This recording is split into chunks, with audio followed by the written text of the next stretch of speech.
नमस्कार विद्यार्थी मित्रांनो, आज आपण लेबरचा पार्ट सेकंड बघणार आहोत. लेबर चॅप्टर आपण पहिल्या व्हिडिओला स्टार्ट केलेला आहे आणि त्या व्हिडिओमध्ये आपण टाईम कीपिंग ही एक कन्सेप्ट पाहिली होती. What is time keeping? It is the actual attendance of the workers. त्यांचा अटेंडन्स मापन करण्याची, त्यांची येण्याची टाईम, त्यांची जाण्याची वेळ मोजण्याचं ते टाईम कीपिंग ला आपण टाईम कीपिंग असं म्हणतो. Time booking and time keeping R the different concept from each other. दोघं ह्या एकमेकांपेक्षा वेगळ्या अशा कन्सेप्ट आहेत. टाईम बुकिंग म्हणजे काय? तर time booking signifies the time spend by worker on each job, each process or each operation. It is more important in case of direct workers as compared to indirect workers. Time booking is a system of recording the time spent by each worker on various job or order or processes.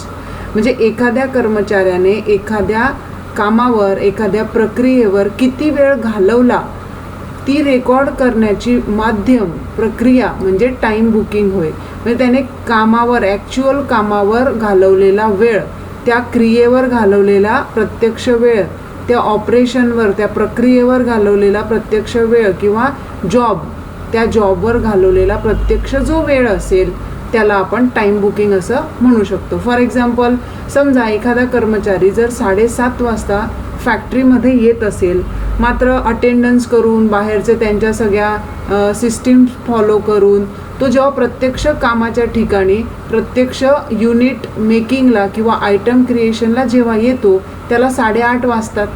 8:30 ते 10:30पर्यंत तो प्रत्यक्ष ते काम करतो, त्या ठिकाणचं काम संपवतो आणि दुसऱ्या ठिकाणी किंवा दुसऱ्या प्रोडक्शन हाऊसमध्ये किंवा दुसऱ्या कॉस्ट सेंटरला तो कामासाठी निघतो. त्या कॉस्ट सेंटरला तो 12 वाजता पोहोचतो. 12 ते 2 या पद्धतीनं तो त्या ठिकाणी प्रत्यक्ष वर्क करतो. हे जे प्रत्यक्ष वर्क त्याने केलं, तो टाईम जो आपण लिहून घेतो, मापन करतो, त्याचं रेकॉर्डिंग करतो, it is called as time booking. Actual time spend by worker on each job और each process or operation. It is the simple concept of time booking. Why time booking is important? Which are the objective of time booking? First objective is to ascertain the labor cost of a job, order or process. If we want to ascertain labor cost for the particular job or particular process, so there bookkeeping is essential part to ascertain the labor cost, to check the wastage of time, to ascertain cost of ideal time. Ideal time concept we will learn after some time. To ensure that the time of which workers is paid is properly utilized. These are the main objective of time booking. It means to calculate the labor cost, to apportion the overheads against the jobs, to evaluate performance of labor, and to make comparison of actual labor time with budgeted time. To ascertain ideal time for the purpose of control.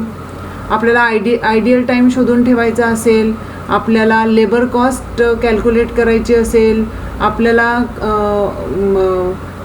वाया जाणारा जो wastage वेळ असेल त्याच्यावर control करायचं असेल तर time booking it is important.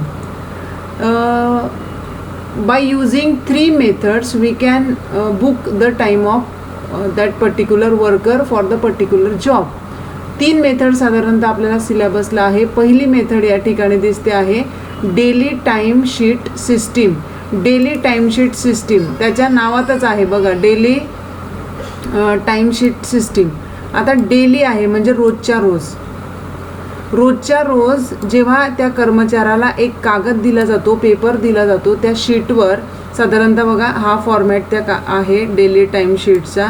त्या शीटवर त्या कर्मचाऱ्याचे डिटेल्स असतात, त्याचं नाव असतं, त्याचा आयडेंटिफिकेशन नंबर असतो, तो कोणत्या मशीनवर काम करतो आहे त्या मशीनचं नंबर असतं, त्याचं डिपार्टमेंट असतं. तर तो कर्मचारी, worker order number, work done, त्याने काय काम केलं, त्याने किती वाजता स्टार्ट केलं, त्याने फिनिश किती वाजता केलं, आणि टोटल रेट ऑफ आवर्स त्या ठिकाणी दिला जातो. समजा 10 रुपये तास, 20 रुपये तास, आणि मग त्याला टोटल वेजेस किती आला. या पद्धतीने एका पेपरवर त्याचं डेली वर्क रेकॉर्ड केलं जातं. त्या कागदाला किंवा त्या मेथडला म्हटलं जातं डेली टाईमशीट सिस्टीम डेली टाईमशीट रोजच्या रोज म्हणजे प्रत्येक दिवशी each worker is provided daily time sheet. This sheet record the time spent on each job or each process or each operation at the end of that particular day. Daily timesheet हे त्याचं साधारणतः या पद्धतीने तो कागद असतो. थोड्याफार प्रमाणात प्रत्येक फॅक्टरी त्याच्यामध्ये चेंजेस करू शकते. काय काय बघा, workers name, workers identification number मी आधीच आपण बघितलं, name of department, machine number, date of work done, कोणत्या दिवशी केलं, किती काम केलं, जॉब नंबर काय होता, नेचर ऑफ वर्क परफॉर्मन्स. या पद्धतीने स्टार्टिंग आणि एंडिंग टाईम आणि ओव्हर टाईम पण त्याच्यातनं आपण कॅल्क्युलेट करू शकतो. या पद्धतीनं पहिली मेथड आहे डेली टाईमशीट, जी रोजच्या रोज एका कागदावर त्या कर्मचाऱ्याने कोणत्या जॉबवर किती काम केलं हे रेकॉर्ड केलं जातं. Next system is weekly timesheet system. Weekly त्याच्या नावातच आहे. आता हे कसं बनवलं जाईल, this paper for a whole week, एका आठवड्यासाठी टाईम रेकॉर्ड केलं जाईल. Under this system each worker is provided with a time sheet every week recording the particular time spend by him on the various job. वेगवेगळ्या जॉबवर वेगवेगळ्या, आता एकच job असतो का, नाही, आठवड्यातनं बऱ्याचशा वेगवेगळ्या जॉब्स त्यांना करावे लागतात. तर त्या प्रत्येक जॉबवर त्याने किती वेळ घालवला हे बघण्यासाठी वीकली त्याचं रेकॉर्ड ठेवलं जातं. आणि साधारणतः डेलीपेक्षा वीकलीला जास्त डिमांड आहे किंवा जास्त पद्धतीने ही पद्धत मोठ्या प्रमाणावर वापरली जाते, कारण वेळ याच्यामध्ये वाचतो. वीकली रेकॉर्डिंग असते म्हणून. जर आपण डेलीमध्ये बघितलं तर क्लर्कचं जे वर्क आहे ते वाढत असतं, रोजच्या रोज त्याला भरपूर काम करायला लागतं. मग याच्यामध्ये काय काय येतं बघा, ही त्याचं स्पेसिमेन आहे. वीकलीचं workers name, workers number same आहे, फक्त इथे मंडे, ट्यूजडे, वेनसडे वीकली असल्यामुळे ती तारीख वगैरे सुद्धा मेन्शन केली जाऊ शकते. याच्यामध्ये अजून वेगळं एक शीट असतं ज्याच्यामध्ये जॉब नंबर दिला जातो, म्हणजे त्या कर्मचाऱ्याने जॉब नंबर 1वर किती वेळ स्पेंड केला, तसा जॉब नंबर 2वर किती वेळ स्पेंड केला, कोणत्या दिवशी त्याने किती काम केलं फॉर अ होल वीक, एका आठवड्यासाठी. असे 1, 2, 3 जॉब लिहिले जातात, त्याचा रेट लिहिला जातो, त्याची अमाऊंट लिहिली जाते आणि मग त्याचं कॅल्क्युलेशन शेवटी केलं जातं. This is the second method for calculation of time booking. Third and important method is job card. Job card or job ticket. Under this method, a card is made used for the recording the time spent by workers on various job. वेगवेगळ्या जॉबवर त्यांनी किती वेळ घालवला याच्यासाठी एक card maintain केलं जातं. कशाच्या ऐवजी, इन्स्टेड ऑफ पेपर. आधीच्या दोघं मेथडमध्ये पेपर वापरलाय आपण, इथे पेपर वापरला जात नाही, कार्ड वापरलं जातं. Each employee will be given a card which contain the particulars of work to be performed by him. त्याने काय काम केलं त्याच्या सगळ्या पर्टिक्युलर्स त्या कार्डमध्ये दिलं जातं. ते जे कार्ड आहे ते एम्प्लॉईकडनं भरून घेतलं जातं. काय भरतो तो, स्टार्टिंग टाईम, त्याचा फिनिश टाईम म्हणजे एंडिंग टाईम, त्याचे किती अटेंडन्स आहे ते त्याच्यावरनं आपण करू शकतो. आणि हे कार्ड साधारणतः मोठ्या प्रमाणावर वापरलं जातं. बघा, त्याचं डिस्क्रिप्शन किंवा स्पेसिमेन पण दिलेलं आहे. जवळपास कोणत्या डिपार्टमेंटला, वर्क ऑर्डर नंबर काय होता, कोणत्या मशीन आहे, त्या मशीनवर त्याने काम केलं, त्याची स्टार्टिंग टाईम, त्याचा एंडिंग टाईम, त्याने फिनिश केव्हा केलं, किती आवर्स काम केलं, या पद्धतीने ते कार्डवर सगळ्या इन्फॉर्मेशन मेंटेन केले जातात. साधारणतः वेगवेगळे जॉब कार्ड्स यूज केले जातात. Job card for each job म्हणजे प्रत्येक जॉबला पण जॉब कार्ड यूज केलं जाऊ शकतं. त्यालाच आपण जॉब तिकीट पण म्हणू शकतो. Job card for each worker, वर्करसाठी सेपरेट असू शकतं, जॉबसाठी सेपरेट असू शकतं. नंतर कंबाईन टाईम अँड जॉब दोघांचं कॉम्बिनेशन करून सुद्धा कार्ड बनवलं जातं जॉब आणि वर्करच्या संदर्भात, किंवा पीस वर्क कार्डसुद्धा बनवलं जातं. हे 4 कार्ड आपण या मेथडमध्ये बनवू शकतो. कंपनीच्या रिक्वायरमेंटनुसार, फॅक्टरीच्या रिक्वायरमेंटनुसार कोणतं तरी एक कार्ड त्या ठिकाणी बनवलं जातं कर्मचाऱ्यांचा ॲक्च्युअल टाईम नोंदवण्यासाठी. So these are the 3 methods for time booking. First is daily time sheet, second one is weekly and third one is job card or job tickets. Now next one concept is there, ideal time.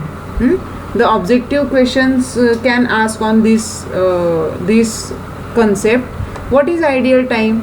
Ideal time is a total time spent by the worker minus productive time.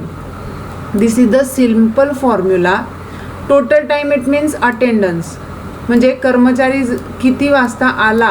हां, हे कशावर आपण नोंदवतो, ते कशाच्या माध्यमातून आपल्याला माहिती पडतं, ते माहिती पडतं आपल्याला टाईम कीपिंग, है ना.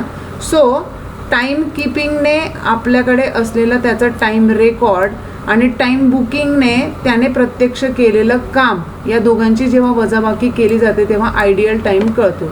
फॉर एक्झाम्पल, एखादा कर्मचारी जर 8 वाजता जॉब करत असेल, 8 वाजता जॉबवर येत असेल आणि प्रत्यक्ष त्याने कामाला सुरुवात केली 9:30ला, 9:30ला त्याने कामाला सुरुवात केली, त्याने काम केलं 5:30पर्यंत, त्याने काम केलं 5:30पर्यंत, मात्र तो घरी जातो आहे 6ला. ठीक आहे, त्याचा येण्याची टाईम काय आहे 8:30, जाण्याचा टाईम काय आहे 6, बरोबर. पण त्याचा प्रत्यक्ष कामाची वेळ काय आहे 9:30 to 5:30, म्हणजे त्याचा ॲक्च्युअल टाईम किती दिसतोय 8:30 ते 6. पण एवढाच वेळ त्याने काम केलेलं आहे. हे काम सोडून जितका वेळ उरला तो वेळ जो असेल तो असेल आयडियल टाईम. बघा इथे दिलेलं आहे, time during which workers or machines are not working.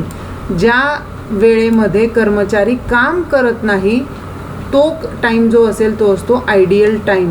So there is no production, म्हणजे त्या वेळात बघा ते इथं आराम करताना दिसत आहे, चहा पिताना दिसत आहे, हा आराम करतो आहे, आउट ऑफ ऑर्डर आहे, एखाद्या वेळेस मशीन खराब होते, एखाद्या वेळेस एखादा ॲक्सिडेंट होतो, एखाद्या वेळेस आपल्याकडे रॉ मटेरियल नसतं किंवा काम अवेलेबल नसतं, तेव्हा कर्मचारी काय करतात, घरी जातात का नाही, तेवढा वेळ ते आराम करतात किंवा तिथे शांत बसतात, कारण त्यांच्याकडे काही करायला काम नसतं. म्हणून त्याला आयडियल टाईम म्हणतात. आयडियल टाईम कसा निघतो, total time minus productive time. म्हणजे त्यांनी जर 8 तास ते ऑफिसमध्ये येत असतील, 8 तास ते ऑफिसमध्ये येत असतील, राहत असतील, मात्र ॲक्च्युअल ते जर काम 6 तास करत असतील तर प्रत्यक्ष त्यांचा आयडियल टाईम किती आहे, आपण त्याला वाया गेलेला वेळ म्हणू 2 आवर्स, बरोबर.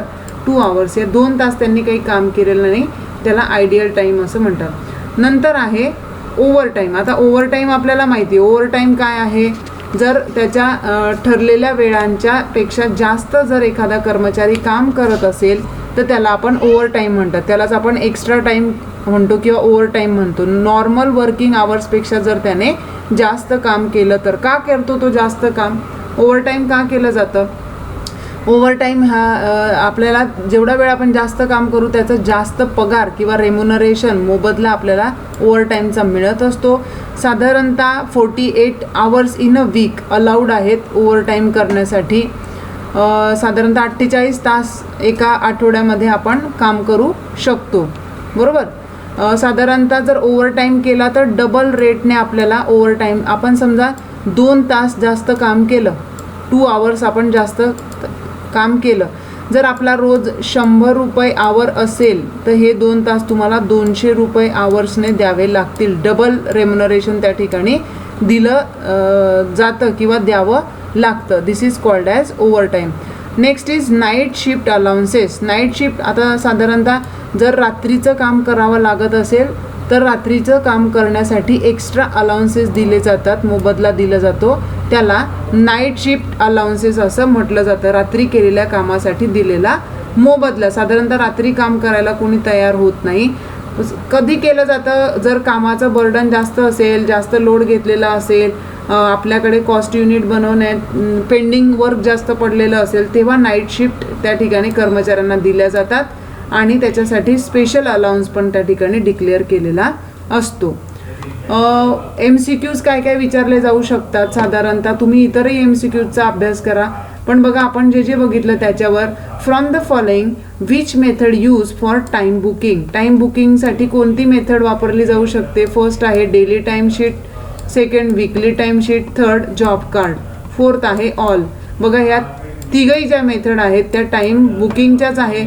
So option, correct option is number 4, all methods of the time booking. Second question is ideal time means total time of workers. Is it true? Is it true? Ideal time काय आहे मी आता सांगितले, कर्मचाऱ्यांचा वाया गेलेला वेळ है ना, time keeping minus time booking. तर इथे आहे का टोटल टाइम आहे का? नाही. ॲक्च्युअल प्रोडक्शन जेव्हा त्याने केलेलं नसेल तो जो टाइम असतो रिकामा वेळ. So this statement is false, चुकीचं आहे. Under this method a card is made use for recording the time spend by workers on various job instead of sheet of paper. कोणती मेथड आहे ही ज्याच्यामध्ये कार्ड वापरलं जातं? Job card method, weekly time sheet, daily time sheet. Obviously job card है ना, job card ticket आपण त्याला म्हणू, बरोबर. Next one is dash dash signifies the time spend by worker on each job process or operation. It is more important in case of direct worker as compare to the indirect workers. काय आहे? Time spend by workers on each job. कशाची आहे ती definition? Time कीपिंगची आहे का time बुकिंगची आहे का आयडियल टाईमची का ओव्हर टाईमची आहे? This is the concept for time booking. So right answer is time booking. Time बुकिंगमध्येच काय केलं जातं? ॲक्च्युअल टाइम स्पेंड त्यांनी किती केलेला आहे प्रत्येक जॉबवर तो काउंट केला जातो किंवा नोंदवला जातो. Last one is total time minus productive time is equal to. कशाचं आहे हे? काय काढतो आपण याच्यातून? आपण याच्यातनं काढतो ideal time. So right answer is ideal time. Total time minus productive time is equal to ideal time. Thank you. Next lecture जे असेल ते मेथड्स ऑफ वेज पेमेंटचं असेल. Thank you very much.